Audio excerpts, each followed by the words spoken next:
रखो झाड़ू वालों, तुम ताहिर हुसैन को बोलोगे तो मैं तुम्हारे बाप के बाप को बोलूंगा, याद रखो। अरे तुम्हारा बाप 6 महीने शराब के मामले में जेल को जाकर बेल पर आया है। मेरे ताहिर पर शराब का मुकदमा नहीं है। भारत में सबसे बड़े 2 झूठे हैं, 2 झूठे हैं, एक का नाम दूसरे का नाम, बस। पानी नहीं पिलाया दिल्ली की जनता को, मगर जहर पिला रहा है, शराब का पॉलिसी बनाया। अबे तू जहर पी के बीमार पड़ के बताता, या कम से कम पानी पी के खांसता।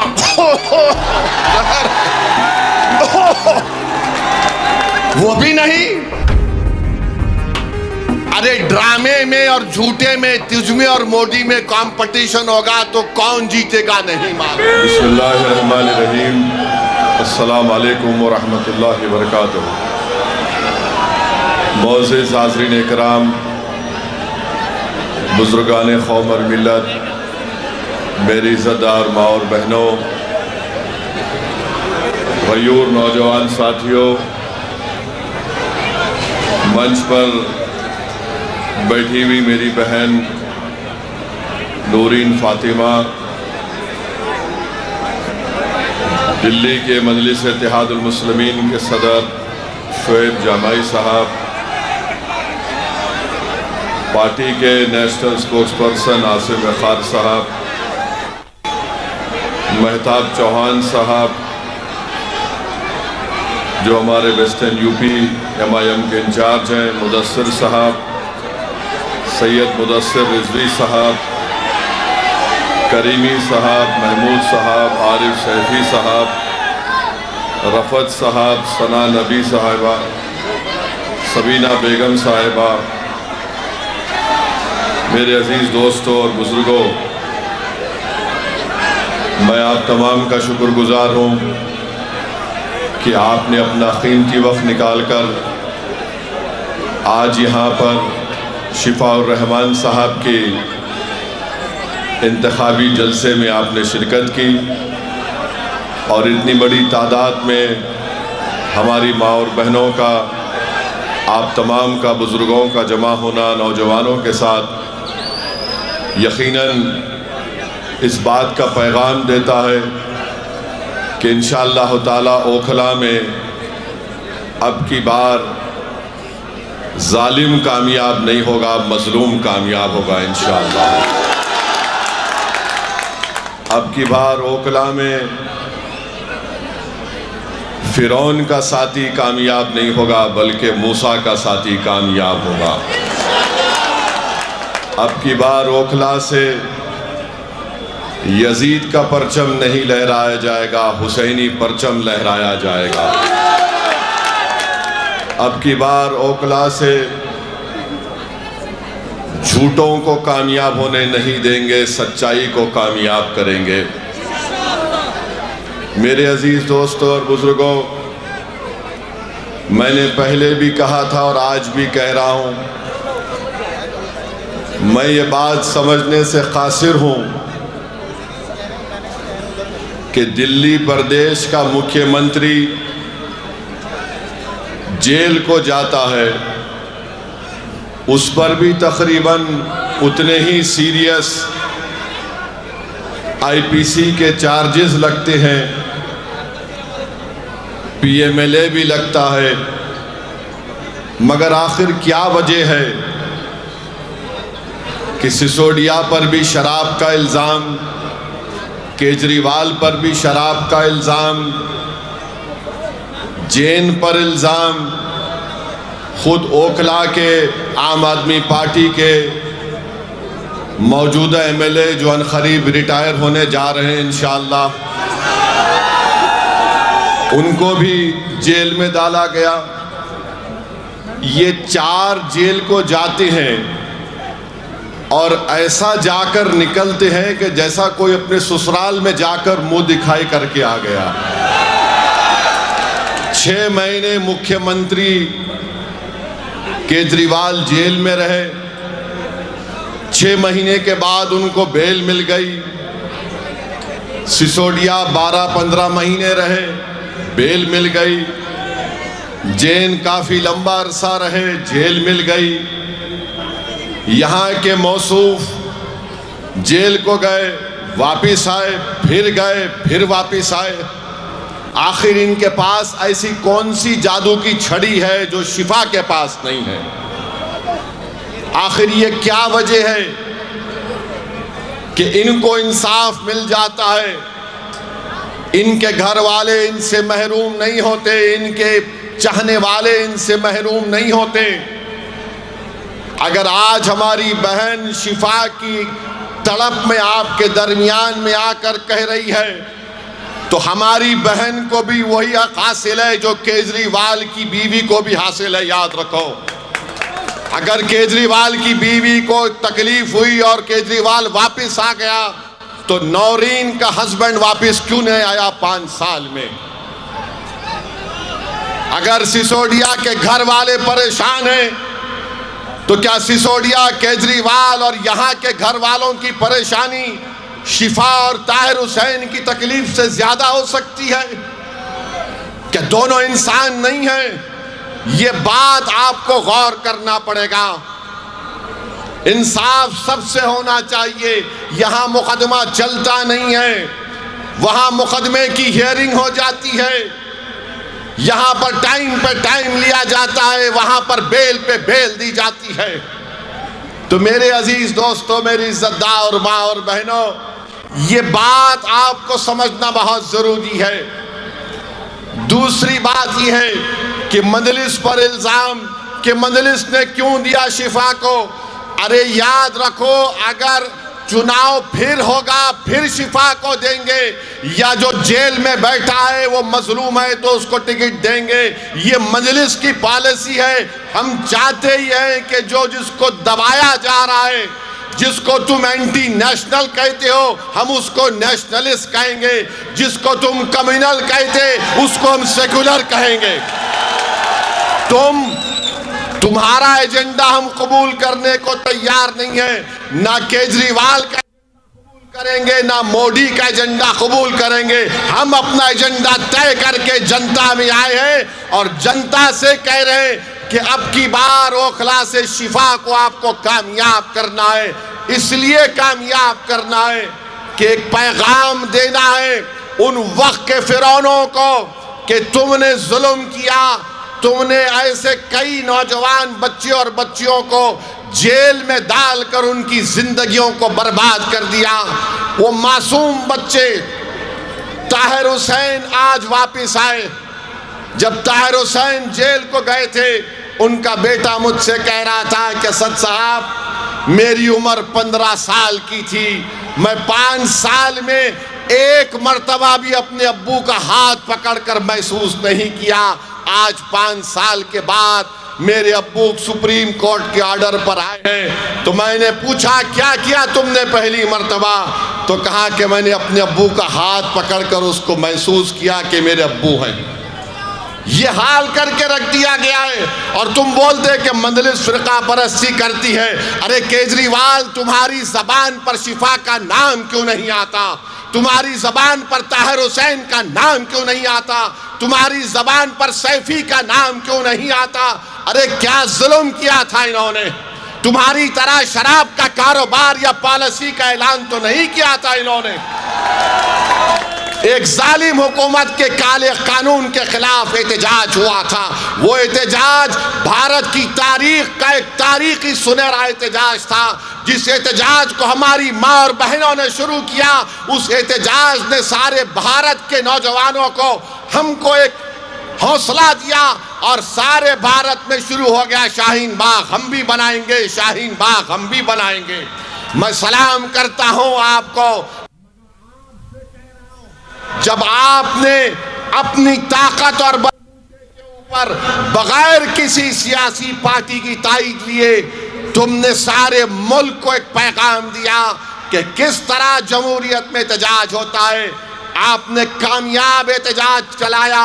आज वही एहतजाज की जरूरत है जेल का जवाब वोट से होगा, जुल्म का जवाब वोट से होगा, और मजलूम का साथ देना है, जालिम का साथ देना नहीं है। याद रखो, अगर ये वक्त की इख्तिदार की कुर्सियों पर बैठने वालों को अगर आप फिरौन समझते हैं तो फिर मूसा का साथ देना पड़ेगा। अगर फिरौन को फिरौन समझते हैं तो मूसा का साथ देना पड़ेगा। सिर्फ ये नहीं कह सकते कि नहीं ये लोग जालिम है। अरे अगर जालिम है तो जालिम को कौन हरा सकता है, उसका साथ दो। जालिम को वोट देने से जालिम और मजलूम मजबूत होगा। अगर इन यजीदियों को हराना है तो आपको हुसैनी लश्कर के परचम को लहराना पड़ेगा। अगर आप इंसाफ चाहते हैं, मान सम्मान चाहते हैं, तो मेरी आपसे दरबंदाना अपील है कि आप शिफा के हक में 5 तारीख को अपना वोट दें। और याद रखो, लोग आकर इल्जाम लगाते हैं मुझ पर, ओवैसी ये ओवैसी वो। अरे मुझे कोई फर्क नहीं पड़ता, तुम जितना बोलना चाहते मेरे बारे में बोल दो, क्योंकि ना तुम मेरी खबर में आने वाले हो, ना मैं तुम्हारी खबर में आने वाला हूं। जितनी तुम बकवास बकना चाहते बको, मगर प्यारे तेरी जबान तो तेरी है, मगर तेरा फ्रस्ट्रेशन जो तू निकाल रहा है वो केजरीवाल का निकाल रहा है। बोलो, जितना बोल सकते बोलो। अरे भारत में अगर सबसे ज्यादा गाली दी जाती है तो मुझे कोई बी टीम बोलता, कोई ये टीम बोलता, कोई बोलता कि उनसे मिल लिए, उनसे मिल लिए। मगर जब भारत की पार्लियामेंट में 300 बीजेपी के एमपी के सामने अगर कोई अकेला खड़े होकर धाड़ता है तो कौन करता है? CAA का कानून अगर किसी ने मोदी की आंखों में आंखें डालकर फाड़ा तो उसका नाम केजरीवाल नहीं था, ओवैसी था। ट्रिपल तलाक का गलत कानून को गलत कानून कहने वाला कौन था? केजरीवाल था या ओवैसी था? बताओ। UAPA का कानून बनाया गया तो क्या कांग्रेस पार्टी ने तायीद नहीं की? आज उसी UAPA के कानून जो 2019 में तरमीम की गई, उसी कानून में आज शिफा फंसा हुआ है, सैफी फंसा हुआ है, और आज आकर हम पर उंगलियां उठाते हैं। मेरे अजीज दोस्तों और बुजुर्गों, याद रखिए इत्तेहाद की कीमत, इत्तेहाद की अहमियत क्या होती है। एक बात समझाता हूं आपको। हरियाणा में एक बहुत बड़े बाबा हैं, राम रहीम कहते हैं उनको। सुना नाम आपने? राम रहीम उनका नाम है। राम रहीम उनका, मुझे वो क्या करते मुझे उससे मतलब नहीं, मगर समझाने के लिए बता रहा हूं। वो बाबा राम रहीम के पीछे उनके लाखों चाहने वाले हैं। जब कभी चुनाव आता, राम रहीम को पेरोल पे छोड़ दिया जाता, और हम इतनी बड़ी तादाद में हैं, हम भीख मांग रहे 5 साल से कि शिफा को घर आना चाहिए। तुम में ताकत है मगर तुमको एहसास नहीं है। राम रहीम के पीछे उसके चाहने वाले लाखों, शायद 10-15 लाख होंगे, और उन 10-15 लाख के लिए हर बार उनको छोड़ा जाता है। सोचो तुम्हारी ताकत क्या है, तो सोचो तुम्हारी अहमियत क्या है। यही बात जब मैं कहता हूं तो कल से आप देखेंगे ओवैसी फिर से भड़काऊ भाषण दिया। मैं सच्चाई को बयान कर रहा हूं। आज अखबार में पढ़ा कि बाबा राम रहीम को पेरोल पे छोड़ दिया गया है। कोर्ट ने उनको सजा दी है, शिफा को सजा नहीं दी, ताहिर को सजा नहीं दी, सैफी को सजा नहीं दी। वो सजा काट के भी पेरोल पे आ रहा है। ये बेचारा 5 साल के बाद इलेक्शन लड़ रहा है तो 7-4 दिन के लिए घर को आ रहा। सोचो ओखला की आवाम, अगर तुम करवट नहीं बदलोगे, तुम अपने मिजाज में एक सोचने का तरीका नहीं बदलोगे, तो हर कोई आएगा और डराएगा, बीजेपी, मोदी, केजरीवाल, अरे ओवैसी ये बोलकर चला जाएगा। हाँ, मैं आप और हम इस दुनिया से जाने वाले हैं, मगर अगर एक सजा याफ्ता मुजरिम है राम रहीम, उसको कई मर्तबा पेरोल मिल गई, शिफा को नहीं मिलती है मेरे भाई, शिफा को नहीं मिलती है। क्यों नहीं मिलती? क्योंकि कोई साथ देने वाला अगर होगा ना तो बराबर सब चीज होता है। याद रखो, जब तक तुम्हारे पास ताकत नहीं आएगी कोई तुमको पलट कर नहीं पूछने वाला। और ताकत का मतलब ये नहीं है कि ओवैसी को देखकर तुम नारे लगा दो। ताकत का ये मतलब नहीं है कि तुम मेरे साथ सेल्फी ले लो। ताकत का मतलब ये नहीं है कि तुम व्हाट्सएप पर मेरी तारीफ लिख दो। ताकत का ये मतलब नहीं है कि फेसबुक पर तो मेरी तकरीर सुनकर गोलक भाई ने क्या भाषण दिया।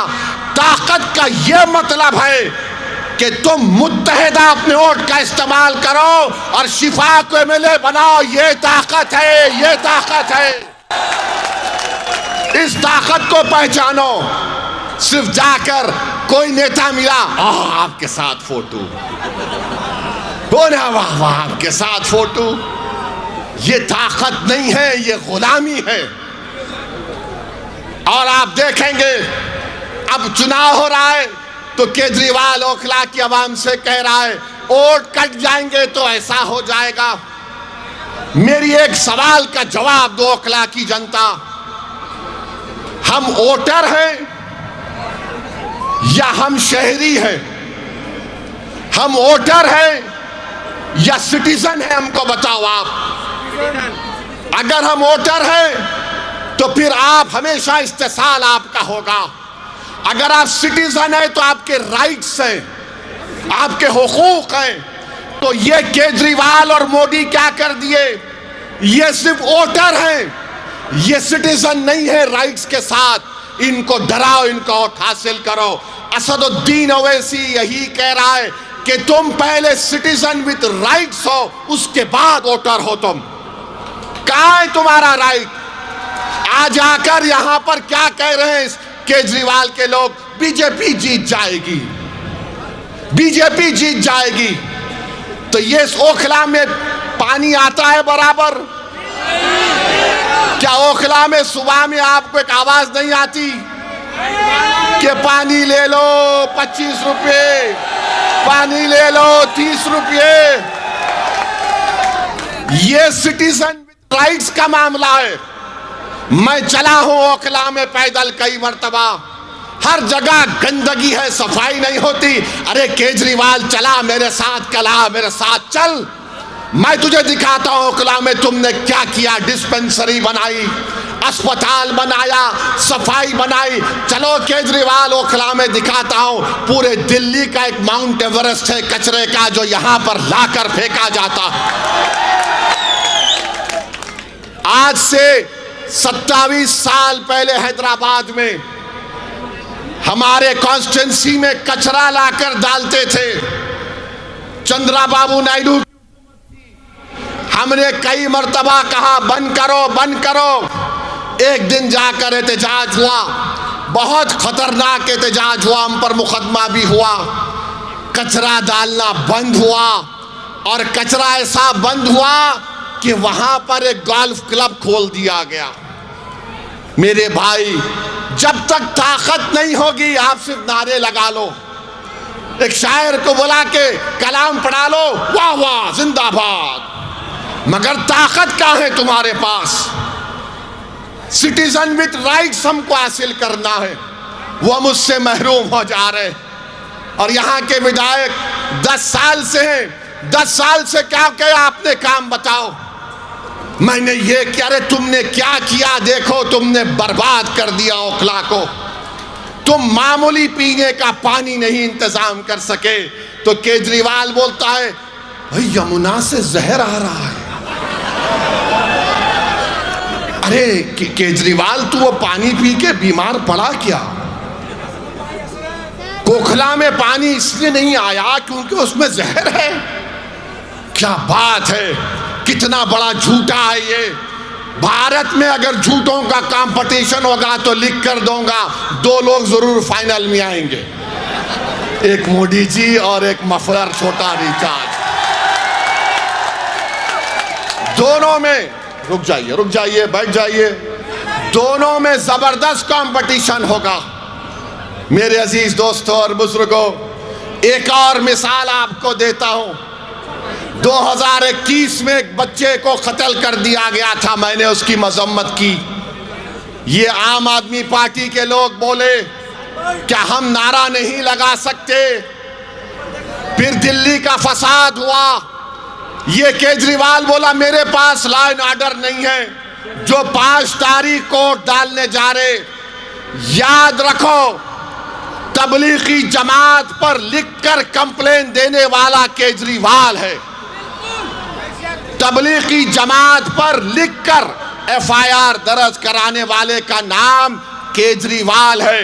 जब कोविड की लिस्ट आती थी तो दिल्ली के सब इलाकों की लिस्ट आती थी, इतने पॉजिटिव नेगेटिव, इतने हॉस्पिटलाइज, उसके नीचे होता था मरकज की लिस्ट। ये जुल्म शुरू किया इस शख्स ने और पूरे देश में मुसलमानों के खिलाफ एक नफरत का माहौल पैदा कर दिया गया। तो जब 5 तारीख को जाएंगे और डालने के लिए, इस बात को आपको जहन नशीन करना है। अरे केजरीवाल, जब उन बच्चों को लिटाकर दिल्ली की पुलिस मार रही थी कि जाओ गाओ जनगण मन, उसमें से एक बच्चा मर गया। चल केजरीवाल तू नाम लेके बताओ उन 3 बच्चों का नाम क्या है, बताओ उनका नाम क्या है। नाम भी नहीं ले पाएंगे। ये एक ही बोलेंगे आप खामोश बैठे रहो, आप कुछ मत करो, आप बीजेपी को हराओ। अरे बीजेपी को हम 50 साल से हरा रहे हैं, जनसंघ फिरका परस्ती को हम हरा रहे हैं। तुमने क्या किया? बस हमारा वोट लिया और उसके बाद हमको भुला दिया।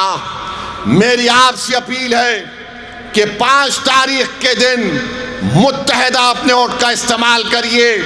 और अभी मुझे बताया गया कि समाजवादी पार्टी के लोग भी आ रहे हैं। कभी आईने में अपना चेहरा देखो समाजवादी पार्टी के नेताओं।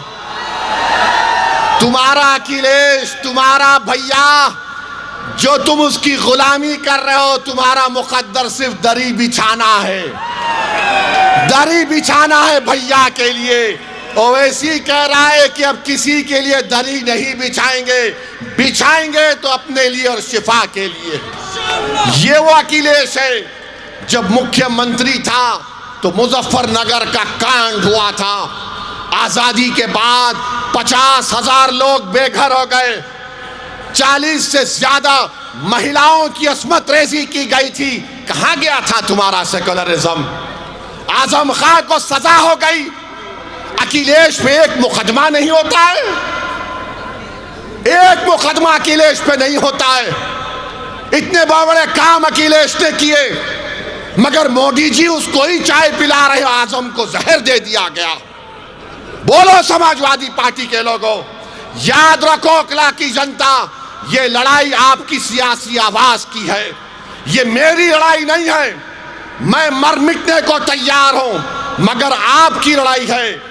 आपका नेता पैदा हो, अगर आज शिफा नहीं जीतेगा तो कल को इन जालिमों के खिलाफ नहीं उठेगा। याद रखो, जालिमों को कमजोर करना है, इंसाफ को कामयाब करना है। तो मेरी आपसे दरमंदाना अपील है कि 5 तारीख के दिन आप तमाम लोग अपने घर वालों के साथ निकलकर अपने वोट का इस्तेमाल करेंगे ना? पतंग के निशान पर बटन दबाएंगे आप फिरौन को हराएंगे, आप फिरौन को हराएंगे, आप जालिम को हराएंगे, आप इंसाफ को कामयाब करेंगे। तो लगाइए मेरे साथ नारा, नारे तकबीर, नारे तकबीर। अस्सलाम वालेकुम व रहमतुल्लाहि व बरकातहू।